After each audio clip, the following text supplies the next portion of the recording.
Thank you, Mr. Speaker, and I want to thank Chairman Goodlatte for his leadership on this and so many other issues of significance on the Judiciary Committee. His steady hand and brilliant legal mind are without equal on our committee. Mr. Speaker, I also want to thank the family of Kate Steinle for the grace that they have shown during this time of unspeakable grief.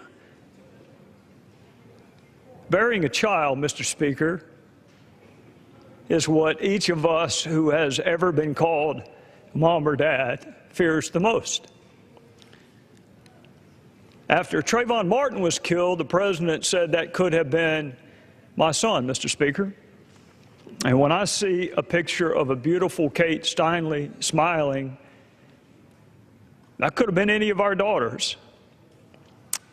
And it still can be, because what happened to her, Mr. Speaker, can and will happen again if we do not get serious about enforcing the law. Juan Francisco Lopez Sanchez, Mr. Speaker, had a quarter-century's worth of lawlessness.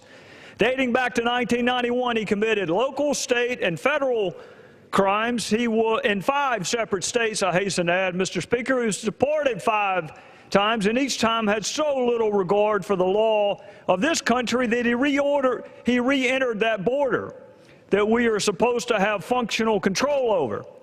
His procedural history, Mr. Speaker, is every bit as disturbing. In May of 2011, this defendant was convicted and sentenced to 46 months imprisonment for illegal re-entry again.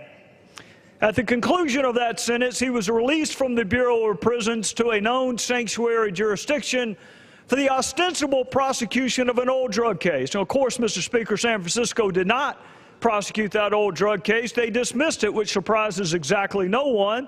And then they released this defendant. They did not return him to the Bureau of Prisons. They did not return him to federal probation. They did not honor the detainer that had been placed by ICE. They released him, who was not supposed to be in the country in the first place, with this horrific criminal history. They released him so he would be free to walk around and shoot someone's daughter, which is exactly what he did. And, Mr. Speaker, we are given a litany of excuses. I've heard them this morning, Mr. Speaker, for policies like this. We're told that we need policies like the one in San Francisco so people will cooperate with law enforcement. I want you, Mr. Speaker, to consider just how utterly illogical that comment is. We need to release known criminals back into society so society will help us catch known criminals. How absurd is that? That we're going to release people that should be deported, that are recidivist felons, so other people will help us catch those who should be deported and are recidivist felons. For almost 5 years, Mr. Speaker, I have worked alongside Chairman Goodlatte, and I have heard a litany of phrases with almost catatonic frequency, as if repeating something enough will make it true. Phrases, Mr. Speaker, like functional control over the border, but I've yet to hear how somebody can re-enter 5 times if you have functional control over the border. I've heard we need citizenship for 11 million undocumented aspiring Americans, as if 11 million of any category can pass a background check. I've heard arguments against empowering state and local law enforcement to assist in the enforcement of our immigration laws, Mr. Chairman. Now stop and think. We trust them to do murder cases, sex assault cases, kidnapping cases, narcotics trafficking. You even trust them to provide security, Mr. Speaker, at their own functions back in the district. But when it comes to immigration law, oh no. No, sir, we don't trust you to enforce immigration law. Everything else, including our own security, both here in Washington and back in the district. But God forbid we trust state and local cops to help us with immigration law. The president says we need immigration reform, so folks will, to use his words, Mr. Chairman, come forward, get on the books, get right with the law. And I want you to ask yourself, what in Mr. Lopez Sanchez's background makes you think he would ever come forward? And why in the hell does he need to be on the books? He's in the Bureau of Prison. You don't need him on the books. He's in the Bureau of Prisons, and you had him, and you let him go. Which brings me to my favorite phrase, Mr. Speaker.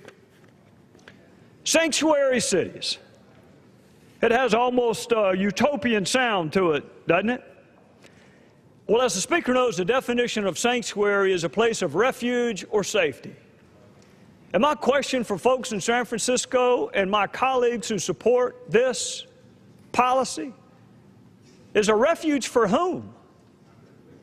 A sanctuary for whom? A refuge for Kate Steinle? A sanctuary for Kate Steinle? Or a refuge for a convicted felon with a 25-year-long criminal history? So the phrase sounds benign, but it was no sanctuary for her. It may have been for him, but it sure as hell wasn't for her. Mr. Speaker, my message to San Francisco would be simple. You won't honor our detainers, we won't honor your warrants. If detainers are too much trouble for you to handle, perhaps federal money will be too much trouble for you to handle too. If you can't honor our detainers, you're not going to get any more money. The bill denying federal funds to sanctuary cities passed in the House today, 241 to 179. There are some 300 cities that have ordinances that allow their local law enforcement to not enforce federal immigration laws. The Hill writes here that those laws are aimed at encouraging illegal immigrants to report crimes to the police without fear of deportation.